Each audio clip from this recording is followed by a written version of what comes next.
All right, turning the page to SEC opponent at our stadium. 3:30 CBS game. Seems like most of the years Georgia opens with South Carolina, and this game hasn't always been that since I've been here, but it's always been early in the schedule, and as it is this year. Got a lot of respect for Shane and his staff, the staff he's assembled. They do a tremendous job with their players. They play really hard.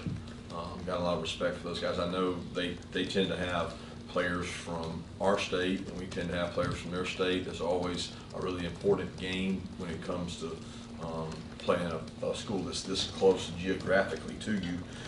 So I know both teams will be up for the game, and should be a great atmosphere, and hope our fans can give us a home field advantage for this game.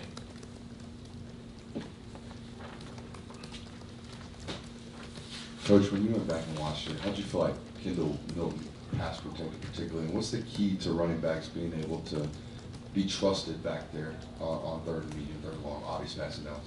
Yeah, he had two really key pickups in the game. He did an unbelievable job, but the key to doing it is experience.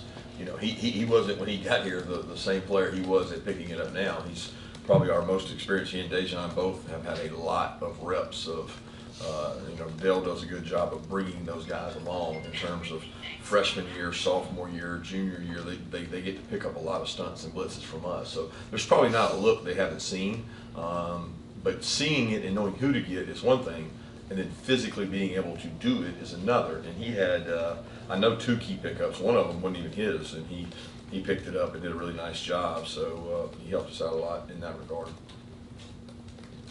Kirby, how's Javon feeling, and what do you think his status will be for this coming game? Have not seen Javon yet because of the Sunday being off, and then today coming in. He will not practice today. I do know that. But as far as where he is, probably won't know until Wednesday's practice whether he's going to be able to go or not. We've had guys in that position with that similar injury be able to play, but I really have no clue until we get further in the week. Kirby, what have you seen from Spencer Rattler, and what do you expect from him the second time you guys are facing him? Well, he's got an elite arm talent, I can tell you that. The throws he's made, he can make the touch throws, deep, vertical, back shoulder throws. He's thrown a couple field outs. He had a throw against Clemson last year on 3rd and 10. It was a rope. So he's very elusive, very accurate with the ball, hard to finish on. There's a lot of people that miss tackles on him when they have an opportunity to try to get him down. So tremendous player, sees the whole field, and some of his best plays come off schedule, meaning that he, you know, somebody misses somebody or he scrambles and he hits you on the shot. He's very dangerous. Coach, kind of an all-encompassing running back question, but obviously we can all see the ball-carrying talent of Dylan Bell. Will he continue to work at that position this week and be a possibility for you? And is there anything that holding him back? Obviously, there's so much more to the back position than just carrying the football, pass protection, everything else. And then, you know, dovetailing on that, do you expect Dejan to be able to go this week? Yeah, we expect Dejan to be able to go. Like I said, he could have gone last week. He could have gone the week before that. We're just trying to go from 80 to 90 to 100. We think he's going to be closer to that. I can't say what he's at, but he certainly felt good enough to go Saturday. So I think, you know, having him back helps tremendously. First of all, Dylan Bell has been a selfless player that's done whatever we've asked. He's a really good wideout. This has been going on for a while, so this is not something that's been new. We've done this a lot with a lot of players with our situation at running back. Having guys go back there and look, understand it, certain plays they can run. He's big enough, you know, 200 pounds plus to pick people up. He's really physically tough. He strikes people, so he can protect. He can do a lot of things from the backfield, and it's something that we're always going to have, you know, as an option or in our package, but a lot of it has to do with the health of our backs. Kirby, how do you evaluate how the defensive line has played through 2 games, and what areas do you want to see growth going into the first SEC game? It's hard to evaluate because, you know, the teams they played have been overmatched size-wise. We have more size than the team we've played, so it's tough evaluation. We usually evaluate it based on effort, how hard you play, how hard you strain. Those guys, we played a lot of guys up there, so nobody's played a large amount of snaps. So, I think that it's week to week. You're going to watch and see the guys practice. I will say they get a lot more work against a really good offensive line in practices, and they've hit that head on. They've gone out and practiced hard, practiced physical. A lot of them took more reps on Tuesday and Wednesday than they did on Saturday in regards to the number of snaps. Kirby, 2 questions here. One, I wanted to ask about the captain process. If you change that, I know every now and then you'll change some things up in the program in terms of how you select, and 2, about the Jack linebacker spot after film review. If anything stood out at you, the way some of those guys are coming along. No, nothing's changed in terms of the captain process, and the Jack linebacker position has been several of those guys rotating there. Chaz has played a good bit. Darius has played. Marvin's played. The other guys have gotten to play with the game situation. We've got several packages where 2 guys are in. We have 2 Jacks in. We have 3 Jacks in. Where we have regular, where Sam and Jack in. It all depends on sometimes what the offense is doing. Just wanted to see if there was an update on Chris Miller, if you knew what exactly that injury was after the fact, since you didn't. I think it was a cervical strain. He's fine. He should be ready to go. Kirby, back at the SEC Media Days, you said that what was driving the team was intrinsic motivation. Can you elaborate a little about what that is and how it applies to the team? And then also, back then, you said they were still finding their identity. Are they closer to finding an identity? And if so, what do you kind of think it is at this point? I think every day is an identity deal. I mean, I look at every day independent of the previous. This is not something that this is what you are and this is where you stay. I mean, you're constantly moving. So we're constantly trying to improve. I said the other day, we want to be elite at getting better. So our goal today on Monday of South Carolina week is to be elite at getting better. And the teams that get better and improve tend to ascend as the year goes on. And that's ultimately our goal. As far as intrinsic motivation, I think that any good team needs to have that, because you can't do it on outward things that are tangible all the time. Intrinsically, you have to have the motivation to want to be as good as you can possibly be to reach your full potential, because you're not going to have an exterior motivation all the time. It's got to come from within you. And we got some guys on the team that got that. We got some that don't, but every team does. Kirby, got some all-encompassing wide receiver questions. Ladd McConkey, an update on him. Did you get a chance to see AD and Jermaine in that game Saturday? That was a national game. And your transfer receivers, Rah and Lovett, how are they coming along so far? Ladd, the day by day, we're trying everything we can to get him back. He's trying everything he can to get back. So I don't really know how to answer it, other than I don't know any more than I knew Saturday. As far as the other 2, I got to see some of the highlights from that game and was back and forth between the other games. And then our guys are coming along. You're talking about Rah and Dom. I think both of them are in growing stages. I think Dom's been able to pick the offense up well, is intelligent, has become a better perimeter blocker, made some plays for us, big conversion on 3rd down. A touchdown call back, but made nice plays for us in the passing game, and he's really been a weapon on special teams for us at gunner. And then Rah continues to grow and is getting better with every practice. Kirby, on the blocking in general and the perimeter blocking, how much of it is, you're a lot less 12 personnel now, you're kind of feeling things out without Darnell, Oscar replacing him, and how much of it is just kind of feeling out your personnel in general, including receivers and such? Do not understand that question. Perimeter blocking having to do with Oscar and. How about an all-encompassing perimeter outside blocking question? Okay. And you all knew you would look different without Darnell. How much is it you're still kind of feeling that out? Is there any concern about it long term? Not a concern. Darnell is a very unique player. I mean, he had a very unique skill set, but we have more depth at some positions and less depth at some positions that allows us the freedom to do things. But my concern is not about not having Darnell. We've known that for a long time. It's really trying to figure out who our best 11 are, what those plays look like. I think we have a very good perimeter blocking team. they're going to get an opportunity to show it for the next however many games we have. Because we work really hard on that, and when I watch our guys do it in practice, they really do a nice job. But I don't know if that answers your question. Coach, it seemed like Jared Wilson jumped up the depth chart a little bit this week just in terms of rotation. What did he do? And he was playing center week 1, played some guard as soon as he got in this week. What's 55 done to climb up the depth chart? Well, he's dependable. He's accountable. He plays really hard. He's in great shape. He's smart. But I wouldn't say he jumped up the depth chart or anything. He plays like a starter, and we're going to give him an opportunity to play.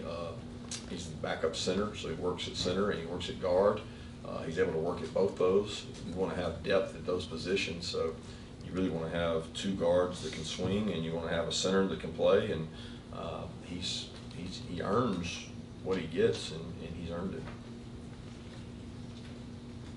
I have a question for you about Jarvis. I'm curious, can you offer specifics about the suspension, and also how you decided on one game versus a longer suspension? Yeah, I'll be honest with you. I talked about it the other day. As a personnel matter, decided as an athletic department, and moved on. Yeah, with the inside linebackers, how would you evaluate how they've played through 2 games without Smile being able to play as much and getting him back to fuller strength? How much better does that make your defense having him and Javon kind of at the top of the depth chart there? Explain what you mean about he did play, like he did start, right? Yeah, well, playing a bigger role now that he's getting back to fuller health. I'm still confused what you're asking. The other guys got to play when he was out the first game, so we got to get depth from those guys playing. But I thought he played well the other day. He's still not, like he'd gone a long time without practicing. So when you go 20-something practices without practicing, you could say, well, he's played for 2 other years. Yeah, he started 1 year. He went through most of spring. I can't remember how many days he got in the spring, but he missed all of fall camp. So I think he's still kind of knocking the rust off a little bit, and he flashes and shows he's really smart, man. He's a really good leader. He and Pop together are comfortable, but we have to have 3 to 4 guys to be able to play that position, and that's the part that we're still a little unsettled on is really the rotation there of who's going to be the guy that goes in like Ryan and Tresman did last year, or Channing did the 1 year. Kirby, I know the competition South Carolina faced from week 1 to week 2 is hard to compare, but what did they improve from game 1 to game 2 that has your attention? It's like, all right, they cleaned that up, and we got to take care of that side or that business that they look good improvement-wise from week 1 to week 2. Well, I don't evaluate it that way. I evaluate it as who are they. I look at last year's games. They got some players back from last year. They're explosive. They got good football players across the board, and they play really hard. I think when you look at the end of the year schedule last year with what they did with Tennessee and Clemson, it speaks for itself. Their kids don't listen to the outside noise. They go out and play like they're coached to play, and it's going to be the same way this week for us. After going back and watching the film, can you give us a breakdown of how you thought your offensive line played in the last game, and also Tykeet Smith after his journey to get to where he is now? I'll start with the offensive line. I think there were times that we functioned at a high level, and there was times that we had some sloppiness. We had a couple, one lapse in a protection. One time we got beat that we probably shouldn't have gotten beat. It's game speed type things. It's making sure that I know if this guy's running a stunt or a twist, I'm going to pass it off by getting my hands on the other guy and not letting leakage in there. But they also pick up a max blitz, pick up some tough things to pick up. So there's positives and negatives like there is every position. What I'm looking for is a more consistency in performance for every position group, but also the offensive line, especially with some of the experience we have there. And then Tykeet's done a nice job. He's practiced really well. He's a leader. He's tough. He's physical. He's in better shape. Last year, like I always say, he's coming off of an ACL and was probably not the same person he is now. He's in better shape right now than he was. He's starting on 3 out of 4 special teams. I mean, the guy's been a really good player for us for 2 weeks. Coach, you kind of talked about how the fans have been a little bit. I just wanted to ask overall, what has your opinion been on the attendance and at least the crowd noise they were developing through these first 2 games? And I know SEC Media Days, Tonka Hemingway was asked about some of the toughest stadiums he played in, and Georgia wasn't on that list. How important or how just good to see Sanford being one of the toughest places to play around not only the SEC but the NCAA? Yeah, I'm expecting it to be that. People want to question whether our fans are elite. We'll find out Saturday, right? Sounds like Tonka called them out. So maybe use Tonka for motivation and let him be the one that spurns our group to come out there at 3:30 and be really loud and fired up. So I certainly hope our fan base will be. They've answered the bell every single time. I don't know why they wouldn't now. Kirby, starting SEC play, so much focus is on, getting to the playoff, winning national championships. I wonder during your time here, what do you have any memories that stand out about winning the East? I've never had significance of worrying about. I mean, we just worry about every game. There's times that we've clinched that, and it's like, okay, well, you're going to go to Atlanta, but that time's so far away right now. That's the least thing I'm worried about. I guess it's a hypothetical. I don't really know how to answer it. Kirby, we're on generation 2 of Beamer ball, where Shane's dad and him are both make their special teams. They mix it up. How do you prepare for that when you know that they're very good at it?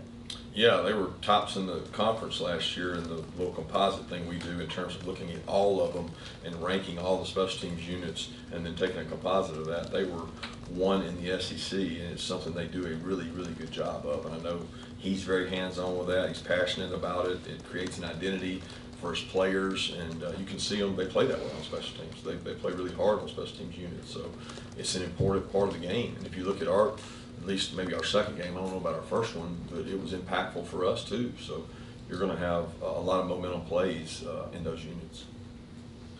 Coach, they obviously have a new coordinator change with Loggins taking over as offensive coordinator. He's bounced around a lot over the last couple of years. When you go to study that, how deep do you dive him to try to figure out his identity as a coordinator? And how do you go about studying someone who's new to you? Well, you look in the offseason. We spent a lot of the offseason looking at things he had done at other places he's been at. You watch what they currently do. You see the impact of what they're doing this year is probably the biggest priority, but you also watch where he's been and what they've done last year. They were really successful at the end of last year, and he wasn't a part of that. So I think it's a mesh of all those guys in terms of what they're doing now, and we look as far back as we can because we want to get all the information we can. Kirby, I know you focused on your season. I guess I want to ask you more of a broad-based question on the SEC. There's been a couple of upsets, I guess. LSU going down. We see A&M losing to Miami. We see Alabama. It was a streak you were a part of there with the non-conference string. How much of that would you attribute to the portal versus maybe just kind of a cyclical deal with all the guys that the league continues to put into the NFL draft? Yeah, I really have no idea. I mean, I can't put a finger on it or explain it. I think that every team you mentioned that beat an SEC team is a really good team, really, really good teams. And most of those teams have been improving for a while. And I don't really know why. And don't think I have to concern myself with why, because I got enough to worry about with the opponent I got to play. Good time for 2 more questions. Yeah, what do you want to see Malachi start to continue to get better on as he continues to develop? Disguises, tackling the open field, being a leader. I think he's taken ownership and improving in a lot of ways. And I can go back and watch last year's game. Every team we play that we repeat, and you're getting to see him as a freshman to now, and it jumps out at you that like, oh man, I was really nervous last year and was really struggling. And he's more confident, understands the defense better, but still a lot of things he can improve on. But when you watch him last year in this game, he was certainly nervous. Coach, you touched on Spencer Rattler's arm talent earlier, and I remember back in the UT Martin game, you kind of spoke on how the secondary wasn't tested too much. Now that they're facing a guy like Rattler that can really get it down the field, how important is it for that group to really be tested, especially this weekend and for the rest of the season? Yeah, we've got to be prepared. It's not just Rattler, it's the weapons he has around him. They've got an elite group of wideouts and even tight ends that they use, and he makes a lot of plays, and they got guys that can play the ball down the field. I mean, the explosive plays they've made in the last 4 to 5 games of theirs is pretty special, pretty elite, and a lot of them are down the field throws, so we will have to play that part well. Thank you.